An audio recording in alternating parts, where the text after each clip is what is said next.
রাষ্ট্রক্ষমতার কেন্দ্র গণভবন এখন ইতিহাসের সাক্ষী। গণ অভ্যুত্থানের স্মৃতি, শহীদদের আত্মত্যাগ, গুম নির্যাতনের দলিল আর স্বৈরশাসনের নানা অধ্যায় নিয়ে গড়ে উঠেছে জুলাই গণ অভ্যুত্থান স্মৃতি জাদুঘর। ৫ আগস্ট উদ্বোধন করা হলেও সর্বসাধারণের জন্য খুলে দেওয়া হয় বৃহস্পতিবার। টিকেটের কাউন্টারে সকাল থেকেই দর্শনার্থীদের দীর্ঘ সারি। অনলাইন বুকিং থাকলেও দেখা যায় উপচে পড়া ভিড়। দিনের জন্য নির্ধারিত ৯০০ টিকিট শেষ হয়ে যায় অল্প সময়েই। বৃষ্টি উপেক্ষা করে নির্ধারিত সময় অনুযায়ী জাদুঘরে প্রবেশ করেন দর্শনার্থীরা। ঘুরে ঘুরে দেখেন গণ অভ্যুত্থানের স্মৃতি।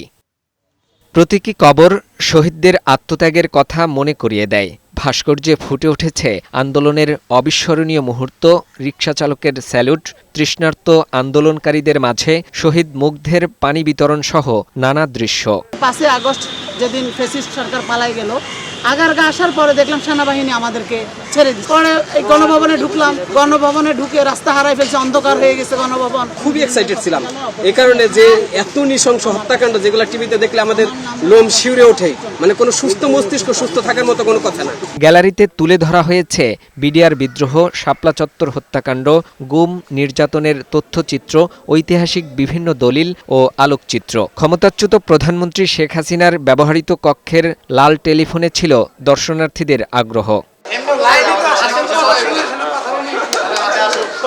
বাংলাদেশে ফিরে আসেন, আমরা আপনারা শাহবাগে ঝুলাবো। হেফাজতের যে মেসাকার করলো একবার শাপলা চত্বরে, ওটা দেখলাম।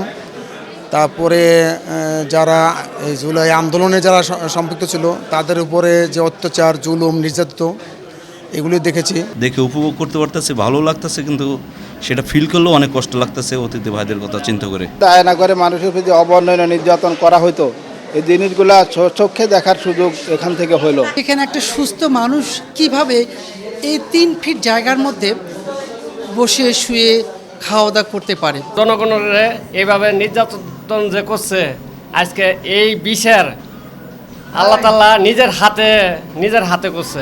দর্শনার্থীদের ভাষায় এটি শুধু জাদুঘর নয়, ভবিষ্যৎ প্রজন্মের জন্য ইতিহাস, শিক্ষা ও সতর্কতার জীবন্ত এক পাঠশালা। জুলাই গণ অভ্যুত্থান হয়েছিল, তার স্মৃতিগুলো আজকে দেখে নিজেকে বিস্মিত লাগছে। তারা শহীদ হয়েছে, তাদের বাণী লেখা আছে, তাদের স্মৃতিগুলো আছে, তারা কিভাবে মারা গিয়েছিল। রাজনীতি সবাই করবে, কিন্তু এই ধরনের কার্যকলাপ যাতে কেউ না করে। যে যারা এই অপকর্মের সাথে, যারা এই হত্যাকাণ্ডের সাথে জড়িত, তাদের জন্য সর্বোচ্চ সাজা হয়। গণতন্ত্রকামী মানুষের আত্মত্যাগের ইতিহাস, অধিকার রক্ষার সংগ্রাম স্মারক হয়ে দাঁড়িয়ে আছে এই জুলাই গণ অভ্যুত্থান স্মৃতি জাদুঘর।